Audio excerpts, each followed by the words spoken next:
Hello everyone. Welcome to our webinar this evening, which is part of our pre-application community consultation for the proposed social housing scheme at 193 Glen Road, Belfast. The proposal by Radius Housing and Choice Housing includes 268 dwellings, a children's play park and other ancillary and associated works. My name is Aidan Cunningham and I work for Gravis Planning, and we are carrying out this community consultation for this proposal.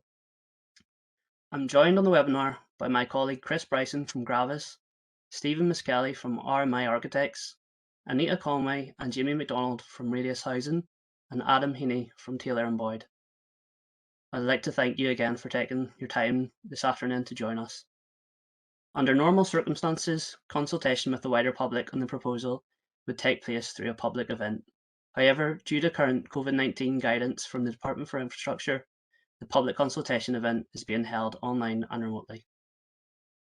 Our consultation webpage will continue to provide you with access to information on the proposed development. This will also enable you to comment and provide feedback. As part of the process, we are consulting with local people, stakeholders, politicians, business organisations before submitting a planning application. This enables us to take on board any feedback we receive from the local community and helps inform the design of the proposal before a planning application is lodged with the City Council. Before we begin the presentation, I just want to let you know that you're all on mute and not visible on camera. This presentation will also be followed by a short question and answer session, which will be facilitated at the end. You will find the question and answer dialog box, which is just a Q&A button at the bottom with the question mark. If you have any questions throughout the presentation, please type into that dialog box and submit to all panelists. So that's all panelists, and we'll be able to view that and answer. We will endeavour to answer all the questions at the end, but if we don't have time to respond to all, we will follow up with an email. This recording will also be uploaded on the consultation webpage in the coming days. And with that, I'd like to hand over to Chris and Stephen to talk us through the proposals in more detail. Thanks, Aidan. Chris Bryson from Gravis Planning. I'm the planning consultant on this application. Many of you will be aware of the site and where it is. The image on screen outlines the site in red, access coming in off the Glen Road and the site extending up to the foothills of Belfast Hills. It is zoned for residential development in the area plan, which is the Belfast Metropolitan Area Plan. That's the brown shading. You can see again the site outlined in red. This proposal is in effect phase 2 of development. Phase 1 lands are already on site, and that's the brown shaded area to the southeast of the red line. And that phase 1 approved 92 dwellings and is nearing completion on site. I'll now hand over to Stephen, who will take you through in more detail what our proposal entails. Thank you, Chris, and good evening, everyone. The proposal, as mentioned earlier, is for 268 residential units situated in West Belfast and to the north of the Glen Road. The site is 4 miles from Belfast city centre and is accessible via public transport links to the centre. The site itself enjoys spectacular views across Belfast and the surrounding countryside to the south, and back to Divis and Black Mountain to the north. As Chris mentioned, the development lands access through phase 1, which is currently under development, but this phase 2 development has been considered as part of phase 1 planning application, in that the right hand turn lane into the site already constructed account for the increase in housing, which includes phase 2. The images on screen here now are aerial views of the site. The one on the left hand side is from the southwest looking towards the site and the mountain in the background. And when this is sort of drone footage, obviously a little bit higher than the site, it does give an impression of the views that we will get from the site itself. The image on the top right hand side is from the east looking towards west over the adjoining football ground, and the one on the bottom right is north looking south direction. Go to the next slide. During our analysis of the site, we were aware of the steepness of it. Obviously, there's a 32-meter height difference. The lower level is the southern entrance side of it, up to the northern boundary. The surrounding area, we're very aware, is home to a diverse range of planting and wildlife, and there are a number of green corridors indicated in the top left-hand image, which runs down through the development, along with a number of north-south direction field drains and water courses. The existing dwellings on the site just above the entrance will be demolished as part of the proposals, and the existing pylons running east-west on the site will require way leaves, and they need to be respected in the proposals as well. Conscious, obviously, the site is surrounded by built-up residential development to the west and the south. To the eastern edge is the Belfast Celtic Football Club, and the northern boundary defines the edge of the settlement limits for Belfast. There are potential, we're also exploring the potential of pedestrian links into the adjacent developments as well. Next slide, please. So part of our considerations within our competition entry, we're obviously very conscious is a large residential development, and we want to ensure that each homeowner had a sense of place and community, and to identify some unique features around the site. We were from the start, we're very clear that it had to be a landscape-led design proposals, and the landscape architects were involved in it from the very start of our design proposals. We want to make sure we made a feature of the green corridors running down through the site and the elevated views across Belfast as well. In terms of the landscape strategy, it's important to retain and enhance the existing hedgerows around the perimeter of the site where possible, and where it is replaced, this is replaced with high quality species, rich, low maintenance planting in line with the original development framework for the Glen Road. We're including rain gardens in the proposals, sod swales, all of which are enhancing the biodiversity of the site and the surrounding area. The layout of the site being landscape driven, we wanted to include a large green space in the centre of the site, but this was then to lead out into a number of small green pockets, and that's sort of creating these sense of place and community for the residents. And these are all linked together by a network of paths. Those paths will be generous in width, they'll be well lit and safe. They are each overlooked by housing around the site. There's an 8-meter buffer zone to the northern boundary and the western boundary in relation to planning requirements. And we've also carried out a full arboricultural tree survey on the site, which will inform our proposals moving forward.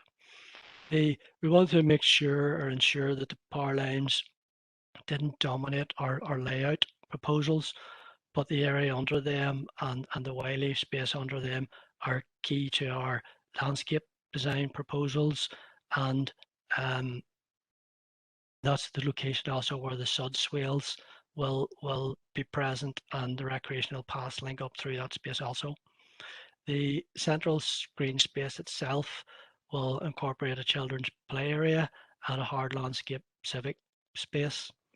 And in terms of some of the unique features on the site, we want to introduce a bridge which is just across the central green corridor at the top of the site, so allows the green corridor to run down through the site uninterrupted. We want to, through the landscape proposals, we are delivering 3 trees for every new dwelling built on the site as well. We'll just move on to the next slide, please. In terms of the site layout itself, the housing runs along the contour lines, which runs east-west on the site. We wanted to as mentioned earlier, it's obviously a large site. We want to reduce the impact of roads across the site by including shared surfaces, which is a traffic calming measure. So there's 3 or 4 areas across the site where it's all shared surfaces. The creation of active frontages was important to us. So each of the green space, the large green space, the small pocket green spaces, all are overlooked by housing to make sure that people feel safe and secure in the area, and kids playing in the park and green spaces as well. A majority of the joining houses were obviously very aware 2-story in height, and to the boundaries of our site, interact with those who want to respect that and retain them as all 2-story housing as well. Dual frontage housing will be included where we can do. The little apartment block adjacent to the site entrance will be dual frontage, and a couple of other key areas across the site. Each dwelling themselves will enjoy their own personal amenity space, and there are a number of step dwellings across the top of the site, which helps to manage the steep nature of the site. And some of the flatter areas down around some key areas will be locations for some of our wheelchair housing. There's apartment blocks are located in the centre of the development to give it some scale and some height around the central green space. The scheme is general needs housing with some wheelchair housing included in that, as just mentioned. It is within a mix of detached, semi-detached housing and apartments. There will be 2-person 1-bed units, 3-person 2-bed units, 5-person 3-bed units, and 6-person 4-bed units throughout the scheme. A majority of these, 143 of them in total, will be 3-person units, and approximately 100 will be 5-person units. So I just want to go on the next slide, please. In terms of the material palette for the site, we looked at the adjoining properties and developments around, and there's quite a varied mix of material palettes used throughout them, but aware that brickwork is obviously a common theme throughout. So in this scheme, we want to propose a blend of buff brick to create a unique identity for this second phase development.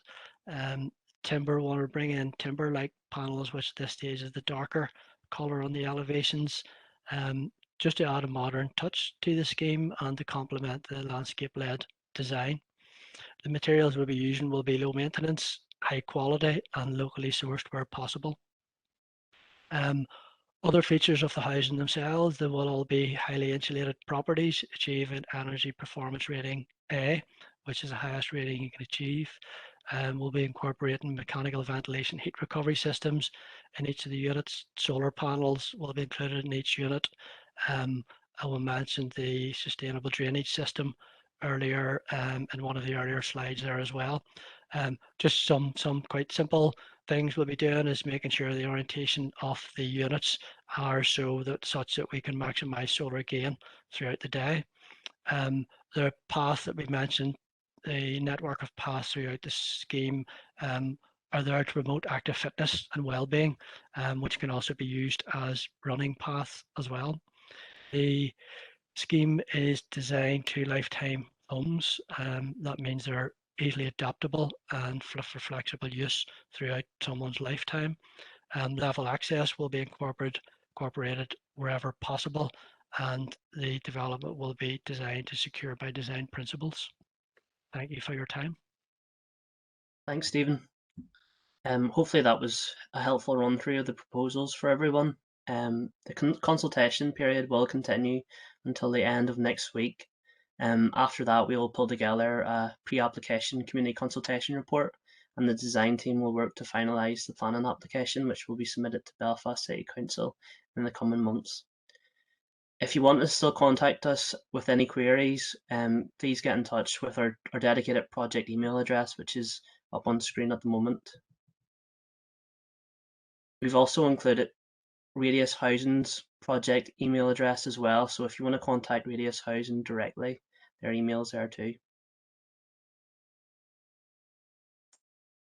we'll now move on to the question and answer session.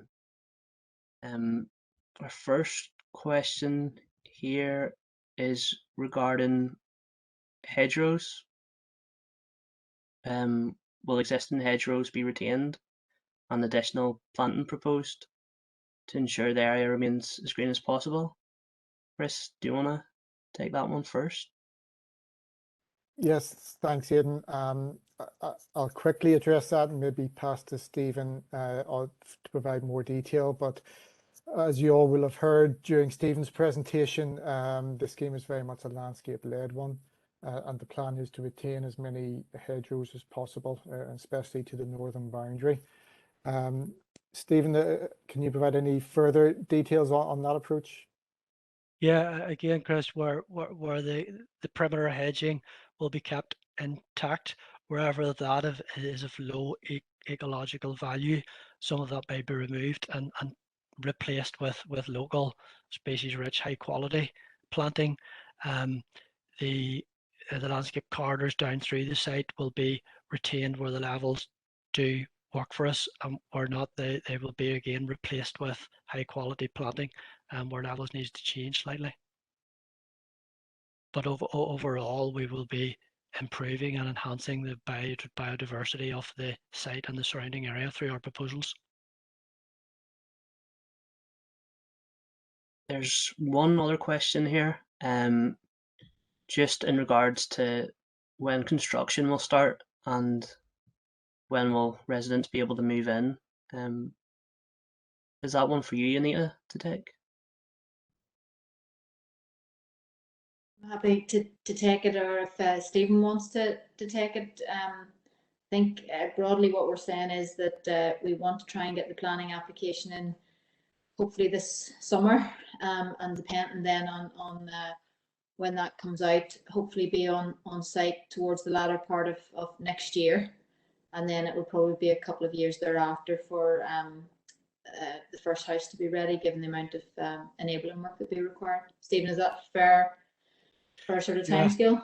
Yeah, to 2025, I suppose, will be when the first houses are handed over. It all depends on how well things progress between now and then. But we would hope earlier 2025 with everything going in the right direction at the right speed. There's just another question here. Will the new houses be at a height where they will block views from the houses that are already there? I can take that one. To the north, east, and south, no, there'd be no impact. I suppose even to the west, there's no impact either, because there's landscaping between that development and ours. But the natural levels across that site, our housing will be at the same level, I suppose, east to west, as the housing to the west of us. Anything to the south of us will still enjoy their views across Belfast. Okay. There's no further questions submitted at the moment, and I hope everyone's satisfied with the answers. But if there are any other queries or questions, please don't hesitate to get in touch with us via the methods mentioned and on the slide there, as well as on our webpage. Again, I'd like to thank you all for joining us today. We really appreciate people taking their time this afternoon to join us. And with that, I'd like to say goodbye. Thank you, everyone.